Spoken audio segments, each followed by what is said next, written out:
Hello students, Hindi व्याकरण में हम कर रहे थे सर्वनाम। सर्वनाम क्या होते हैं एक बार बता देती हूँ, रिपीट करा देती हूँ। संज्ञा शब्दों के स्थान पर प्रयोग किए जाने वाले शब्दों को क्या कहा है हमने? सर्वनाम। भेद पढ़े थे हमने, 6 भेद होते हैं सर्वनाम के।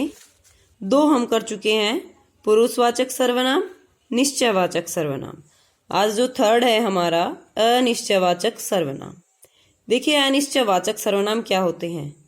जिस सर्वनाम से किसी निश्चित व्यक्ति, वस्तु, प्राणी, स्थान, पदार्थ, घटना, व्यापार का बोध न हो।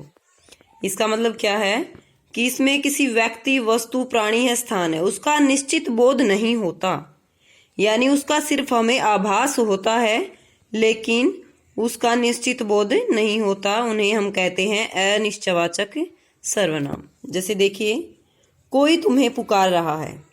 अब आप देखिए यहाँ कि कोई तुम्हें पुकारा है, हमें नहीं पता वो कौन है, लेकिन हमें इतना जरूर पता है कि कोई न कोई पुकार रहा है, लेकिन उसका हमें नाम नहीं पता, निश्चित नहीं पता उसके बारे में। कोई में सिर्फ कोई भी हो सकता है। उपयुक्त वाक्य को पढ़कर पुकारने वाले का नाम नहीं बताया जा सकता। जो बात मैंने आपको अभी बताई कि इसमें हम उस व्यक्ति का नाम नहीं ले सकते। हाँ, इतना जरूर बता सकते हैं कि कोई पुकार रहा है। उसके नाम के बारे में अनिश्चितता कही हुई है, यानी अनिश्चित है वो।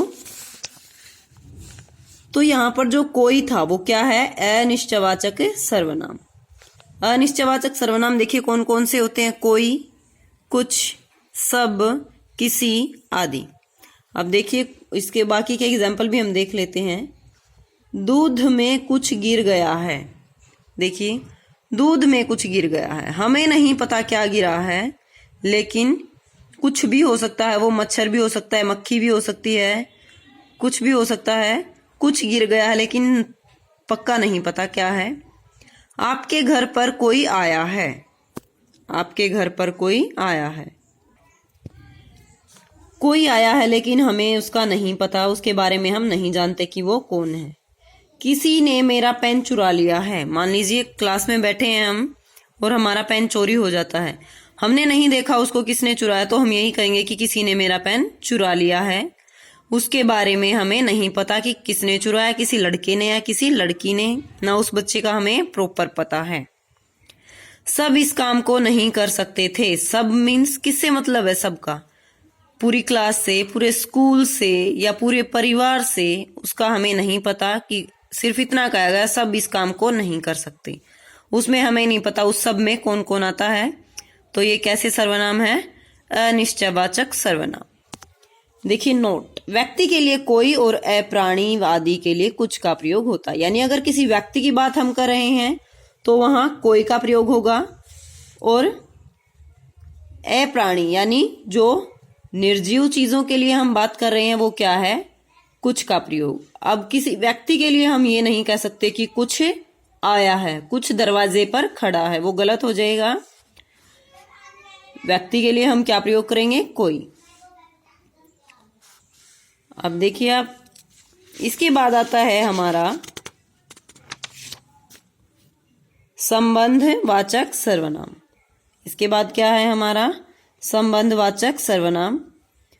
जिन शब्दों से 2 बातों का संबंध प्रकट होता है। देखिए संबंधवाचक सर्वनाम, नाम से ही पता चल रहा है संबंध की बात की गई होगी, यानी वे सर्वनाम शब्द जिनसे 2 बातों का संबंध प्रकट होता है। 2 बातें कौन सी?